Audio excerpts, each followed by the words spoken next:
So you have a great business idea and you think you're gonna succeed. Well, I don't think so. Most likely you're gonna fail, and I'll prove it to you in this video. Surely you have a promising idea right now.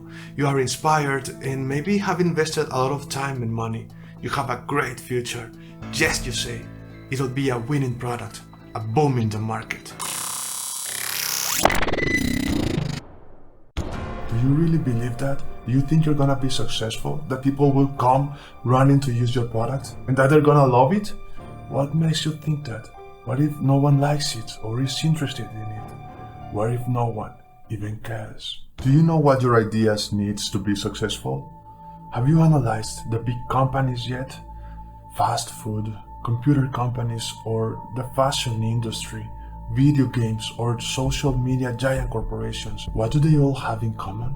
Why are all these businesses so successful? People today are greatly attracted to social media, and even though it's not necessary at all, every day they take their cell phone and spend hours and hours scrolling through Instagram or Pinterest.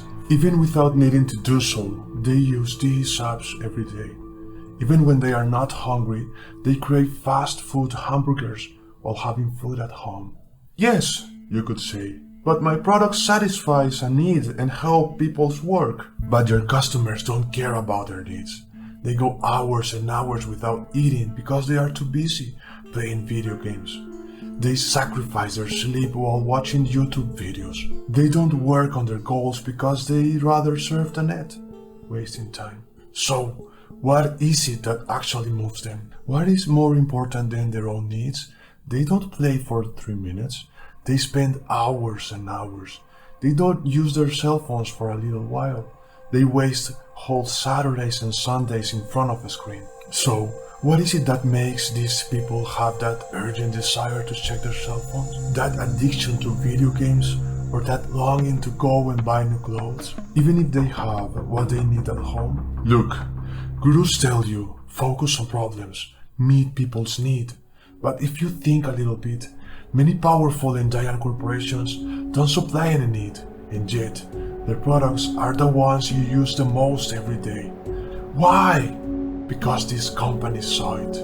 They create a product, but also create a need. I deserve it. I really need it. I have to have it. I can't This live without it. must be mine. And that created artificial need is millions of times more powerful than a natural one. It's unmatched. See it for yourself. What does Instagram satisfy? A need for social acceptance? I ask you then, was there such a need 20 years ago? Before it was created, who needed it? And most importantly, how come something that wasn't needed before creates so much addiction today? You know why? Because it's not a real need. It's artificial. It's a made-up one. It's a false need that traps you and keeps you addicted to their products. See the world of fashion. They change the model so much in the photo that they don't look like how they really are at all. It's sad, but they still do it. And it is because that is what most appeals to the public. It's what people like the most. It's an exaggerated reality, an artificial stimulus, something that you would never find naturally. And what happens? You end up buying more and more clothes, trying to look like something or someone that has never existed. Do you like fast food? Why are you more attracted to a hamburger and fries than a healthy dish? Historically, when food was scarce, our ancestors valued calories a lot because they went several days without eating. Nowadays, you don't take up so many calories, but they still add them in large amounts to lure you. They give you an exaggerated stimulus that takes advantage of your nature, and then you end up being addicted to high calories foods. You like chocolate, don't you? And sodas as well. Both have high doses of sugar. This is no coincidence. Can you see it now? What artificial and exaggerated stimulus are you using to entice your customers? Just make sure that it creates addiction, not so that it benefits them, but so that it produces anxiety instead. You want them to feel that your product is the only way out. You can add other things, high calories, an exaggerated amount of sugar, an extravagant packaging, a lot of eye candies, intriguing images, or attention-grabbing texts. Do you want to make your customers addicted to your product? Then think, how can I add short reward cycles in exchange for easy actions? Your rewards must be unpredictable, because as they are repeated, they become less strong.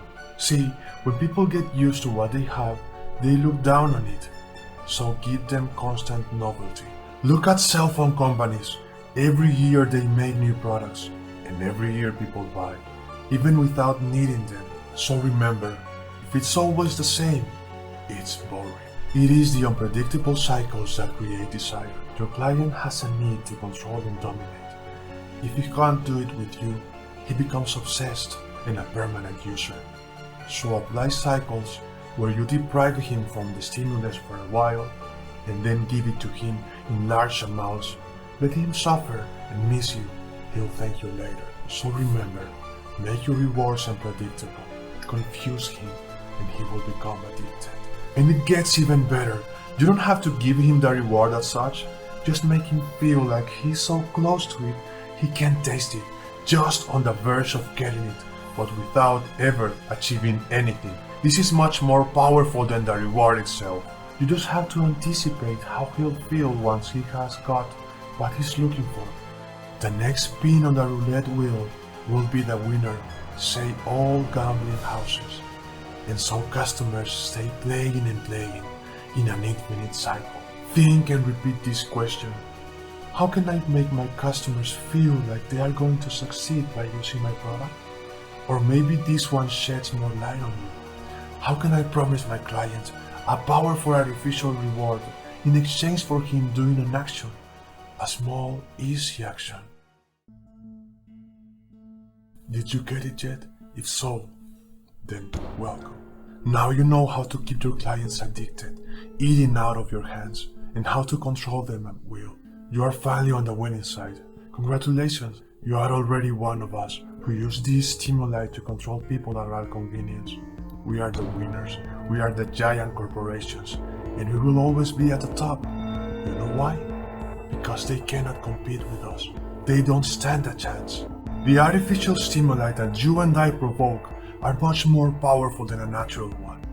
They create a huge need, a feeling of addiction that surpasses what the brain can handle, and, even falsely, make people feel good. In the end, no matter if they benefit from it or not, they will always have that irresistible desire to have it. They are trapped. Poor guys. They're never going to win, no matter how hard they try. Have you seen them? Most don't realize this, and those who find that out fight and struggle without any success. Have you seen those YouTubers trying? They put away their cell phones in boxes with locks and even have periods of abstinence. They call them detox. They also form groups to encourage each other. They want to go against us, but they will never win. They know that this creates high levels of anxiety, low quality sleep, poor diet, and even depression. But no matter how hard they try, they are still clients. They keep using social media all day and continue buying fast foods. In vain they struggle, because our stimuli are more powerful than their attempts to move away. And the fact is that these exaggerated and false rewards have no filter in their brains. They directly enter and overstimulate it, causing addiction without escape. See, evolution didn't prepare humans for something like this. There are no antibodies to stop these signals. So when it happens, they feel overwhelmed and yet delighted, anxious but dazed. It's just too late for them. Can you see the loop? We sell them happiness, but in return we give them anxiety and sadness. So they search and search, but what they find is our reward system that they confuse with happiness. We give them false joy, but just temporarily, and then we take it away from them, so that they feel that lack of emotions, that emptiness inside, which makes them obsessively seek us. We got them trapped, don't you think?